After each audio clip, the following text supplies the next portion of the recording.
A meu ver, a imprensa brasileira, com raras exceções, tem 3 gavetinhas, cada jornalista tem 3 gavetinhas na sua mesa de trabalho. Numa gaveta está escrito assim: elogiaremos, faça o que fizer. Na outra está escrito aqui: arrasaremos, faça o que fizer. E na outra está aqui: silenciaremos, faça o que fizer.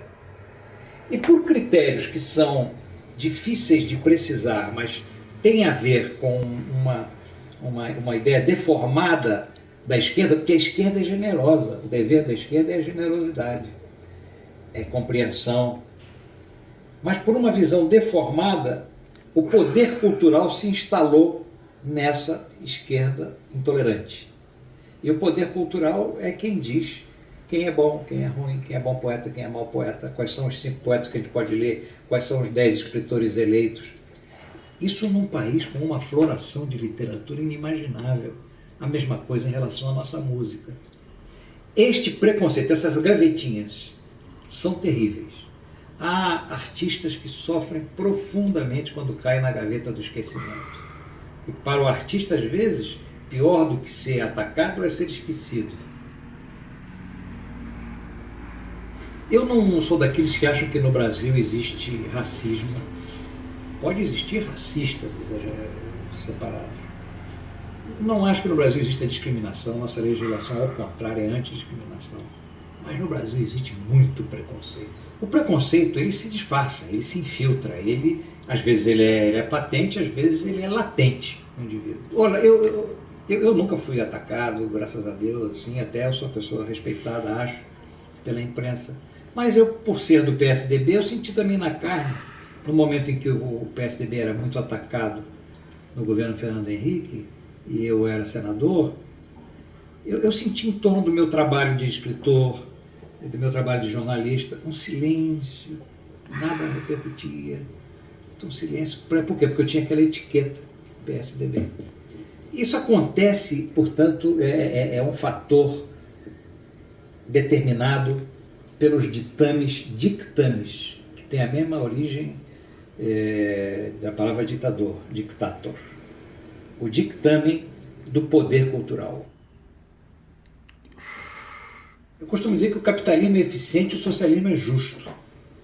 O socialismo tem um princípio de justiça. Havia uma ideia não de igualdade, mas de identificação e de equilíbrio social, que foi a utopia da minha geração. Havia a certeza de que, através do poder público, se poderia repartir a justiça na educação, na saúde. Ninguém contava com a falência do poder público nessa atividade. E os melhores ideais estavam evidentemente no socialismo e não no capitalismo, ideais de justiça. O capitalismo tinha ideais de progresso, de desenvolvimento. Porém, é a tal história.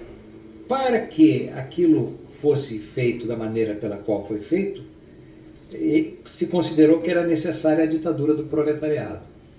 Quer dizer, no momento em que era o marxismo-leninismo, as ideias, o diagnóstico importante do marxismo ficou subordinado à ação prática do leninismo. E aí foi a ditadura, foi o horror, foi Stalin. A China, Mao Tse-tung, no meu tempo, era um heróico salvador de um povo que tinha fomes cíclicas, nas quais morriam 6 milhões de pessoas, 7 milhões, como a África hoje. E, no entanto, o tempo veio mostrar que Mao Tse-tung matou muita gente, como Stalin matou muita gente, da maneira mais cruel, mais perversa. Então, isso mostra o quanto a realidade é complexa, o quanto a realidade é compósita, ou seja, ela está cheia de aspectos contraditórios, e o quanto nós temos que aprender a lidar com essas contradições para compreender um pouco mais o processo político, para compreender até o próprio processo da vida, e não mais cairmos na ilusão totalitária, na ilusão de que um salvador, seja um sistema ou uma pessoa, são capazes, pelo seu heroísmo, pela sua grandeza, de salvar um país, salvar uma sociedade. Não, isso é mentira. É o povo que se salva.